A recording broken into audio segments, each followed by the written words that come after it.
홈월드 시리즈는 렐릭 엔터테인먼트가 1999년 1편을 2003년 2편을 출시한 이후 11년의 세월을 지나 이제 2024년 5월 13일 3편이 출시되는 상당히 오래된 우주시대 RTS 시리즈입니다. 스페이스 오페라식 함대전을 메인으로 하고 있어서 우주뽕에 취하기 좋아하시는 분들에게는 딱인 게임이었지만 아무래도 3차원 공간을 활용하는 것과 느린 게임 템포, 모르면 죽어야지식 캠페인 디자인 등등 여러가지 요소로 인해서 상당히 어려운 게임이었습니다. 3차원 전장까지는 그래도 고정된 기준 평면이 있었기 때문에 공간 감각이 혼란스러운 그런 수준은 아니었습니다만 게임 템포가 매우 느리고 유닛 밸류가 굉장히 높아서 피해 복구가 상당히 어려운 구조예요. 캠페인 플레이 시에는 함급별 유닛 수 제한이 상당히 빡빡하게 걸려 있어서 이게 하차하는 순간 떼거리로 몰려든 적이나 빈틈을 찌르는 적 증원 이벤트 때문에 주력 부대가 살짝 데미지를 입었다? 그러면은 그대로 이제 괴멸을 당해서 게임 오버까지 이어지는 그런 게임이었습니다. 그래서 정말 고전 게임답게 캠페인 진행을 외워가지고 사전에 대처를 하고 함선을 납포할 수 있는 기능이 있단 말이에요. 이거를 최대한 활용해서 그 함급별 제한을 초과한 부대를 꾸역꾸역 만들어서 노미스로 플레이 해나가는 그런 하드코어한 RTS였죠. 물론 당대에 보기 힘든 폴 3D 게임인데다가 우주 함대전을 배경으로 하고 있다 보니까 건담 모드 같은 유명한 모드들도 나와서 시대를 풍미하고는 했지만 아무래도 매니아성이 좀 강하다 보니까 아는 사람만 아는 그런 게임으로 남겨져 있었습니다. 그러다가 다가오는 5월 출시를 앞두고 2편과 3편의 중간을 이어주는 홈월드 Vast Reaches가 출시가 된 거죠. 저도 실력은 없지만 그래도 홈월드를 재미있게 즐겼던 추억이 있기 때문에 구매해서 플레이를 해봤고요. 궁금해하시는 분들을 위하여 간단하게 리뷰를 해보도록 하겠습니다.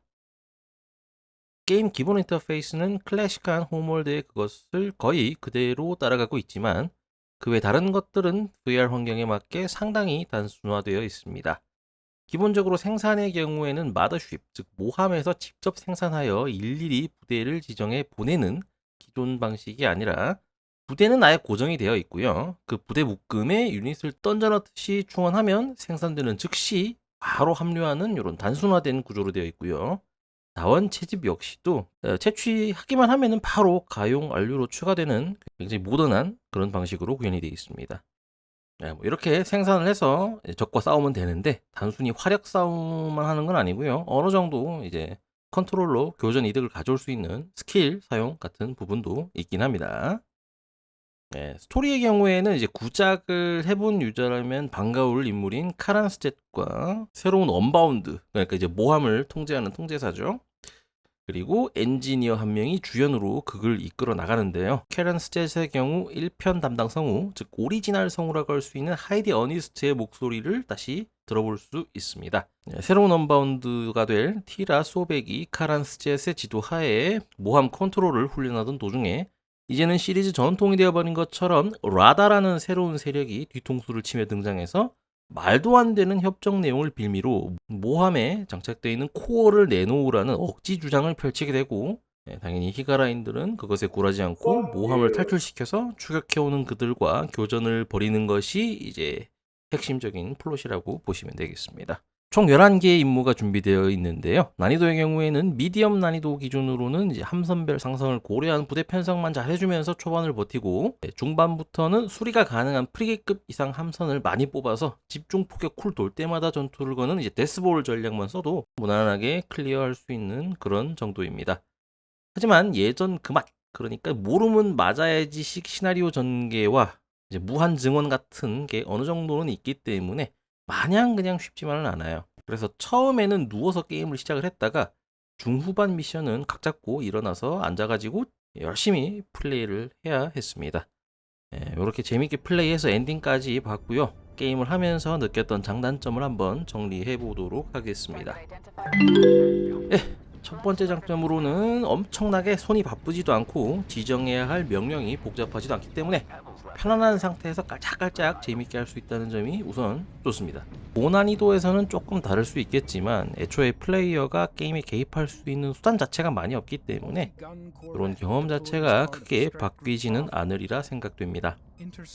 그리고 VR로 3D 느낌을 진하게 받으면서 히카라의 멋진 함선들을 이제 확대해가면서 감상할 수 있는 게 뭐 장점으로 꼽을 수 있는 것이기는 합니다만, 뭐 좀 그냥 준 김에 집어먹는 기본 주전부리 같은 그런 요소라고 할 수 있겠네요.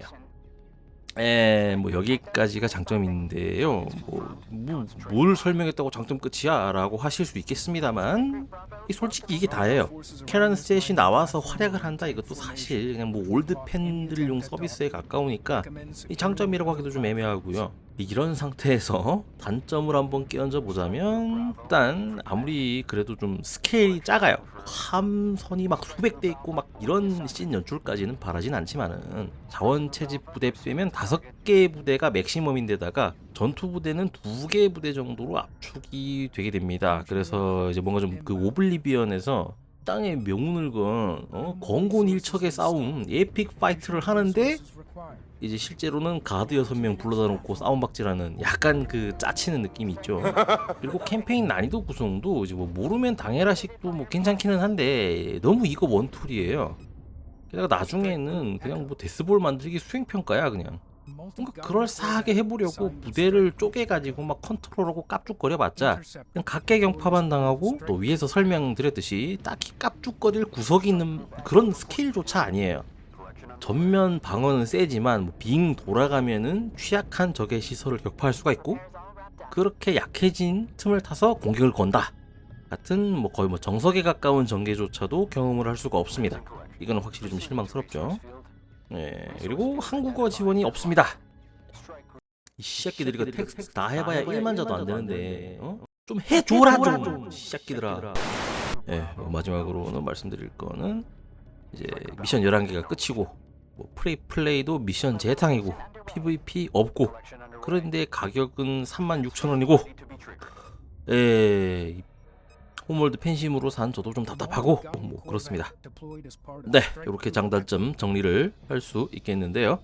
종합해보자면은 영어가 어느 정도 되시고 홈월드 3를 진작에 예고해 두신 찐팬분들이라면 그래도 할 가치가 조금 있겠습니다만, 게임적으로만 보자면 굳이 왜 VR로라는 근본적인 의문을 해소할 수는 없는 그런 류의 게임이 되겠습니다. VR에 이런 함대전 RTS가 몇 개 있어요. 근데 전체적으로 생각이 드는 게 뭐냐면은 다들 좀 이거 엔더스 게임 뽕을 너무 많이 맞았나? 같은 느낌이 좀 있어요. 그러니까 우주 함대 지휘를 손을 막 움직여가면서 실시간으로 하는 거 VR로 하면 개쩔겠지? 라는 그 어떤 대책 없는 생각 하나로만 덜컥 만들어 놓은 느낌이 있거든요. 홈월드 베스트 리치스도 못할 정도는 아니에요. 재밌는 게임이긴 한데 게임성에 대한 깊은 고민 없이 만든 게임이라는 평가에서 자유롭지는 못하다, 이렇게 정리를 할 수 있겠습니다. 관심이 있으시더라도 정가로는 구매하지 않는 것을 추천드리고요. 댓글에 할인 링크를 달아놓았으니까 확인을 해보시면 되겠습니다. 이번 영상은 여기까지 하도록 하겠고요. 원하시는 게임이 있다면 댓글 부탁드리겠습니다. 그러면 다음 게임으로 다시 찾아뵙겠습니다. 곰조교였습니다. 감사합니다.